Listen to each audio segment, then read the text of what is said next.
Hi, Tony DeWitt, Missouri appellate attorney and a guy who likes to make the law make sense here on YouTube.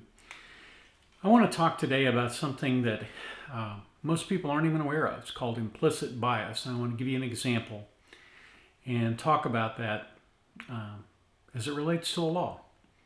More on that in just a moment.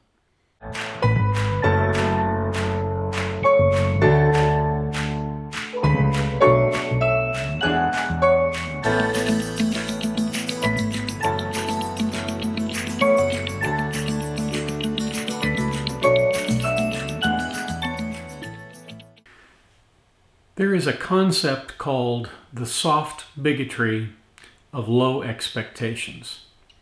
Here's what that means. Basically, it means that when you have a group or class of people who you think less of, maybe not outright, maybe it's just something that's in the back of your mind. You have this group of people, you think a little bit less of them than you do other people. And so instead of expecting them to conform with the norms of society, you just expect that they won't.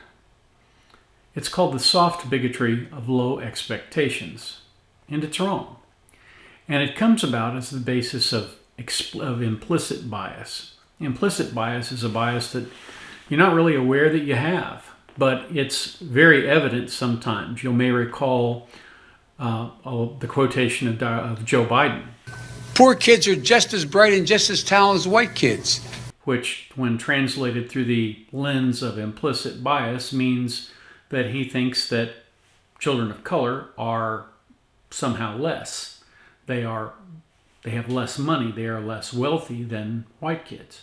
There's a wealth differential between people of color and white people, but that doesn't mean that we can expect less of them because they may have started from a poorer position than someone who has more money. The soft bigotry of low expectations came rushing toward me when I read this question in Quora. Are people entering U.S. law schools on affirmative action adjustments aware that their chances of actually practicing law are distinctly lower than their program admission would seem to indicate? First of all, let me disabuse anyone of the notion that people of color are less excellent in the field of law than anybody else. I've worked with a number of exceptional African American and Hispanic attorneys.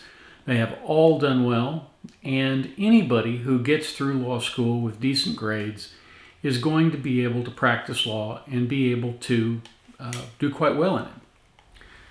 When someone graduates from law school, it's an indication that they have met all of the standards necessary to practice law, other than taking the bar exam.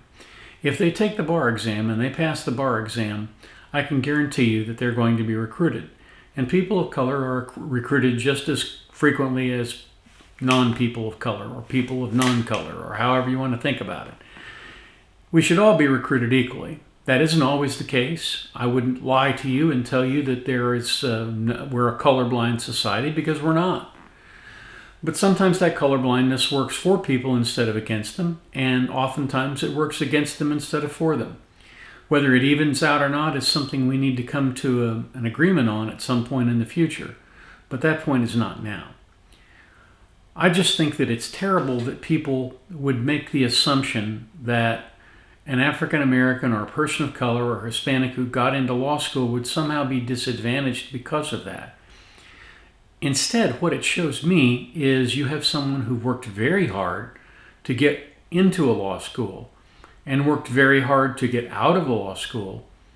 And assuming that they did both of those things, there's absolutely no reason to believe that they won't do exceptionally well in the practice of law.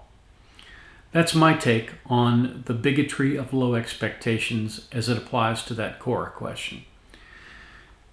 Anybody who implicitly thinks that one group of persons, whether that be age or religion or sex or gender or any other immutable characteristic, something that someone can't change, anybody who thinks less well of someone on the basis of one of those characteristics needs to examine what it means to be human. and needs to examine what it means to be a member of a healthy society. Because all men are created equal, and all men are endowed by their Creator with certain inalienable rights, that among those are life, liberty, and the pursuit of happiness. Those are not denied or advanced on the basis of color. People should be able to get ahead no matter what. That's just the way our society should work. To the extent that it doesn't, we should all commit ourselves to making it work that way. If you found this interesting or thought-provoking, I hope you will take a moment to leave a comment down below. And if you haven't already, please subscribe to the channel and like this video. That tells YouTube that this video is worthwhile and that it is something that other people would benefit from. So please, if you have the chance, I'd appreciate it if you'd like the video, subscribe to the channel, and share this video with others if you found it helpful. Thank you so much for watching, and have a terrific day.